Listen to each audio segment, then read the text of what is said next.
अस्सलाम वालेकुम वरहमतुल्लाहि वबरकात। मेरे दोस्तों, मैं हूं आपका अपना दोस्त निसार जवेद लंदन से। ये रिकॉर्डिंग मेरे यूट्यूब के लिए हो रही है, टिकटॉक पे भी आपको अवेलेबल होगी, इसलिए थोड़ी सी लंबी होगी। मैं क्या आपको मिसाल देता हूं, मेरे लफ्ज़ों पे गौर रखिएगा। जैसा कि सारी दुनिया को पता है कि सारी दुनिया खाने काबे की तरफ मुंह करके नमाज पढ़ती है और खाने काबे का बहुत ज़्यादा तकद्दस एहतराम है दिल के अंदर।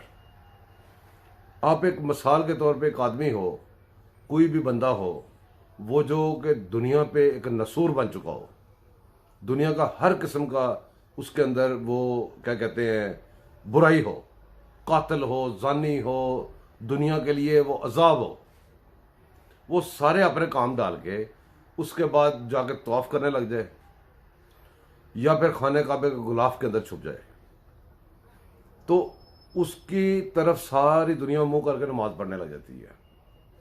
अगर उसको कुछ कहा जाए तो वो कहे जी देखो जी खाने काबे को कह रहे हैं, तो सारे बंदे लड़ने मरने पे तैयार हो जाते हैं। बिल्कुल सेम मिसाल है। लफ्ज़ों पे गौर रखिएगा कि मैं सिर्फ मिसाल दे रहा हूँ, मुझे पे फतवे ना लगाइएगा।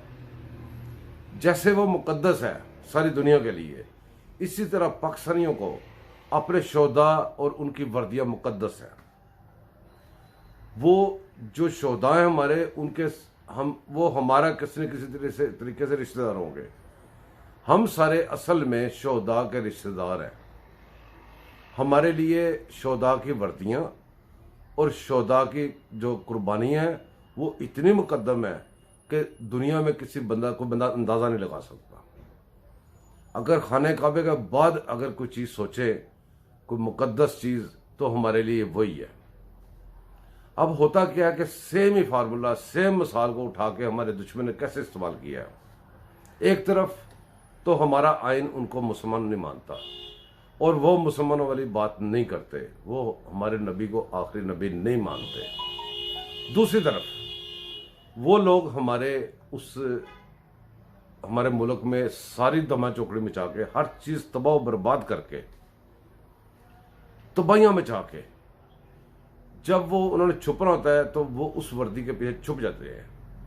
और जब हम उनको उंगली करते हैं तो वो कहते हैं देखा ये वर्दी को कह रहे हैं, देखा ये शोहदा की कुर्बानियों को कह रहे हैं।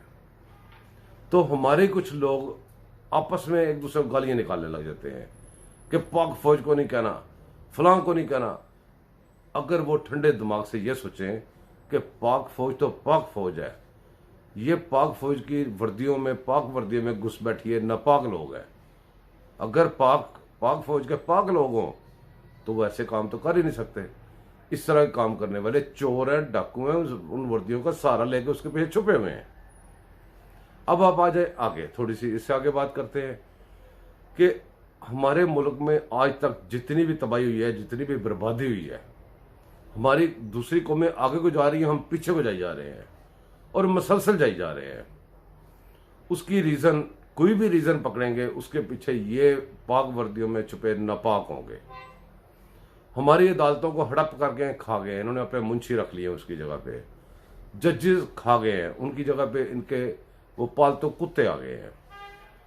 हमारे मुल्क की तबाही मचाते मचाते यहाँ तक पहुँच गए हैं कि आज पाकिस्तान की सांस के ऊपर भी इनका कब्जा है। पाकिस्तान एक सांस भी नहीं ले सकता। इकॉनमी को इन्होंने तबाह किया। ये जितनी डिज़ाइन करते हैं, जब भी डिज़ाइन करते हैं, इकॉनमी को ऊपर अटैक करते हैं। कोई भी हुकूमत हो, कोई भी वज़ीर-ए-आज़म हो, ये हर वक्त उसके पीछे होते हैं, उसके साथ खड़े होते हैं, उससे ऐसे काम करवा रहे होते हैं जिससे हमारी इकॉनमी ख़राब हो और वहाँ पे बदमाशी हो, वहाँ से पैसे चोरी हो, पैसे इनको मिलें, ये पाकिस्तान का पैसा लूट के अपने फंड्स में बाहर ले जाए, बाहर जाके जजीरे खरीद ले, बाहर जाके सारा को करे, और जब रिटायर होते हैं पाकिस्तान में रहते भी नहीं। ये मेरे दोस्तों, अभी आप देखें हालिया वाक़यात 2018 में इन्होंने धमा चौकड़ी मचाई, सबके सामने इन्होंने कहा कि 2018 तब्दीली का साल है। और अब बार बार रिपीट करने की ज़रूरत नहीं, सारी दुनिया को पता है कि क्या कुछ हुआ। RDS इधर उधर सारी बातें एक आम सी बात हो गई है, बच्चे बच्चे को पता है। वो इमरान खान को लाया गया, इमरान खान ने हर वो काम किया जो इकॉनमी के ऊपर चोट लगे। अच्छा, जब वो पैसे बाहर से मिलने बंद हो गए, लोगों ने पैसे, इनकी हरकत सकनात देख के पैसे देने इनको बंद कर दिए। बल्कि दिए हुए वैसे वापस मांग लिए। जब इंतहा हो गई तो इनको कुछ भी नहीं मिल रहा था, इनके पास एक ही रास्ता बचा था कि हम कुछ शक्ल चेंज करें, दूसरी शक्ल की वजह से हमें पैसे मिल जाएं। शक्ल चेंज करने के लिए इन्होंने गेम बनाई, जिस गेम में ट्रैप हो गया, उन्होंने उसको उनको ट्रैप कर लिया या इन्होंने उनको ट्रैप कर लिया, बात की बात है। लेकिन ट्रैप हुए, शक्ल चेंज की गई, लेकिन वो जो मोरा अपना पिट चुका था उसको मरने भी नहीं दिया, उसको जिंदा रखा। वो और जुर्म करता रहा धड़ल्ले से इनके ब्याह पे। उसकी वजह कि उसी वजह से आज तक उसको वो अरेस्ट नहीं हो सका।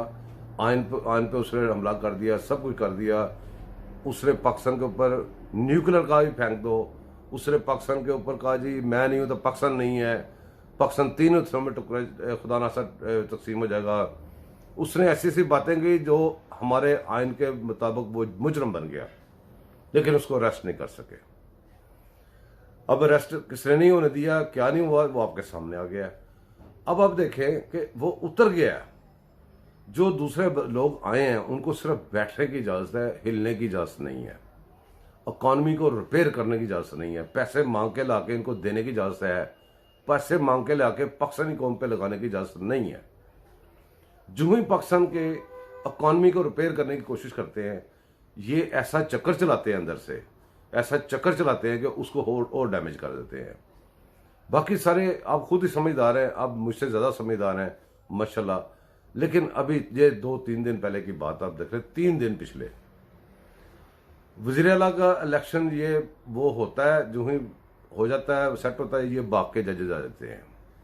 कभी उसको कहते हैं दोबारा वोट ले, कभी उसको कुछ कहते हैं, कभी उसको कुछ कहते हैं। करते करते ये जो फैसला इन्होंने एकदम ऐसा किया जब कोई कानून भी नहीं मान रहा, आइन भी नहीं मान रहा, आइनी माहिरीन भी नहीं मान रहे, पूरा पाकिस्तान नहीं मान रहा, वो करके बैठ गए हैं। लेकिन इस फैसले का साथ हुआ क्या?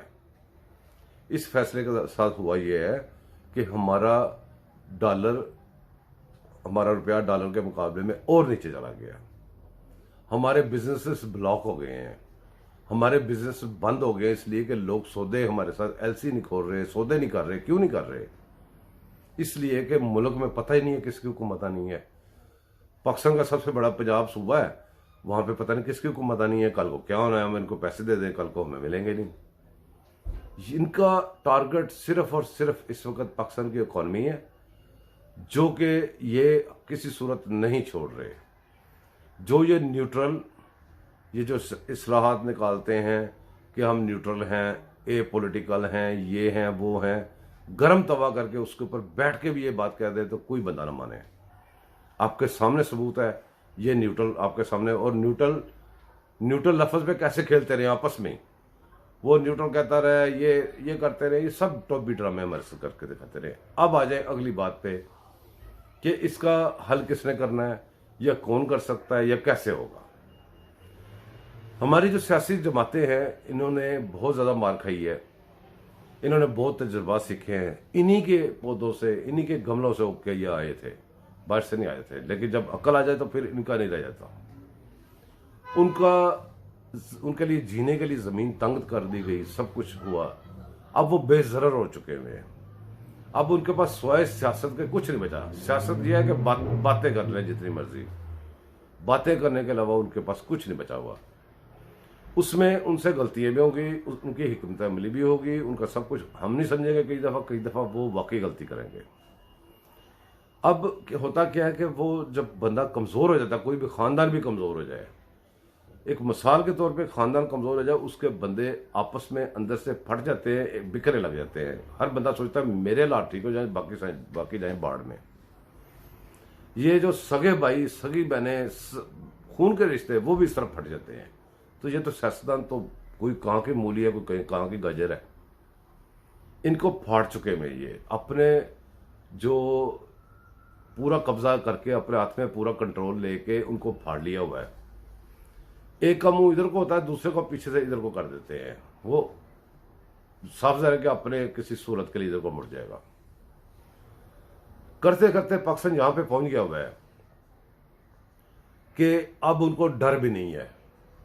एक होता है ना, डर होता है कि अवाम का, किसी महकमे का, किसी चीज का कोई डर नहीं रह गया हुआ। अब जो सियासतदान हैं उनकी गलतियां, उनसे गलतियां करवाई जाती हैं, वो एक्साइटेड होकर गलतियां कर जाते हैं, गलती करनी मजबूरी बन जाती है।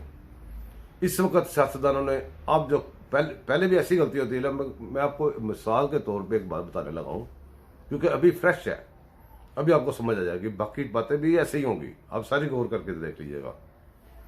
अभी कल जो जजेज ने किया, ये कोई खाला जी का बाड़ा नहीं है, इसके लिए जो कानूनी जगह थी वो इन्होंने खाली छोड़ दी। जब कानूनी जगह खाली छोड़ते हैं वहां पे फिर वो घुस बैठ के जाते हैं। इनको हर किस्म की जंग लड़ने के साथ साथ जो कानूनी जंग है, जो आइन कहता है, जो कानून कहता है, उसकी बात माननी चाहिए। वो जब नहीं मानते, वह खिलाफ पैदा होता है, वह दुश्मन घुसता है, फिर दुश्मन घुसेगा वहां पे। सबसे पहले जो आइन कहता है, आइन क्या कहता है जी, जजेस अगर ये काम करें, अपना मिसकंडक्ट करें, तो उनको यहां पे लेके जाए। कहां पे लेके जाए? सबसे पहले जो सुप्रीम जुडिशियल काउंसिल है, बेशक वहां पे ये भी होगा बंदयाल, ये इनका इमरान बंदयाल, लेकिन वहां पे फुल कोर्ट या सारे लोग बैठेंगे। जो चीज मांग रहे थे फुल कोर्ट की, वो मिलेगी वहां पे।